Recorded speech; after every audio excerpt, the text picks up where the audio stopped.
This past July, Donald Trump accepted the Republican nomination. Humbly and gratefully accept your nomination for the presidency of the United States. It was a moment of vindication for a candidate who had climbed back from a bitter public humiliation.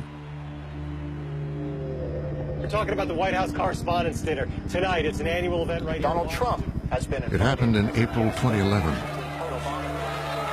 at one of Washington, D.C.'s most glamorous nights.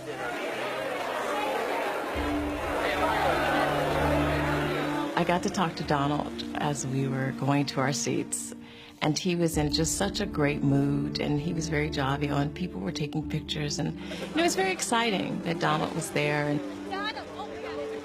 Trump's invitation to the exclusive gathering came after weeks of attacking President Barack Obama on television.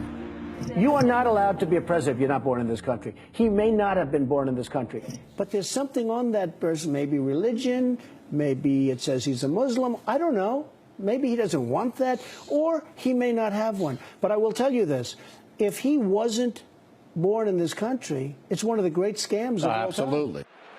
But that night, in front of Washington's journalists, politicians, and power brokers, Obama would hit back. President Obama takes the microphone. All right, everybody, please have a seat.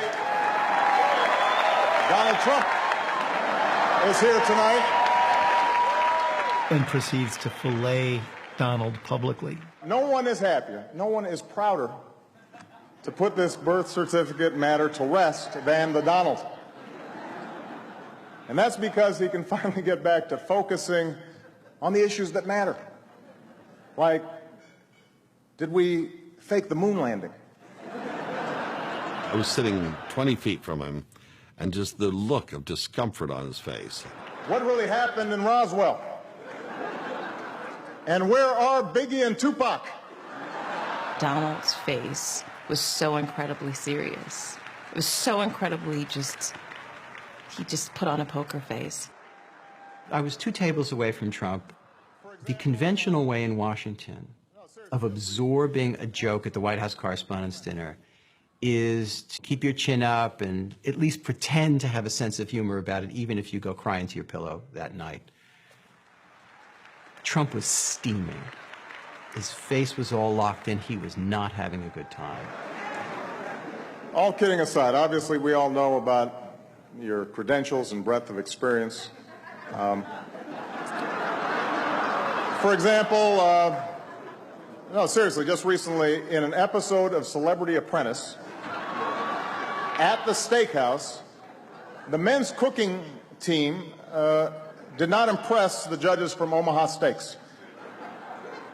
And there was a lot of blame to go around, but you, Mr. Trump, recognized that the real problem was a lack of leadership. And so ultimately you didn't blame Little John or Meatloaf. You fired Gary Busey. And these are the kind of decisions that would keep me up at night. And he's being treated like a piñata by the President of the United States. And I think he felt humiliated.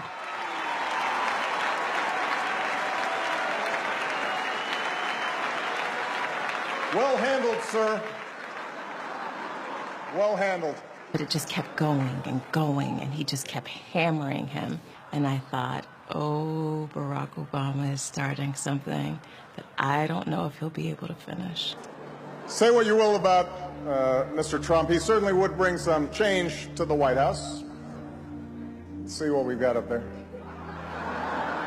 Donald dreads humiliation, and he dreads shame. And this is why he often attempts to humiliate and shame other people. So in the case of the president ridiculing him, I think this was intolerable for Donald Trump.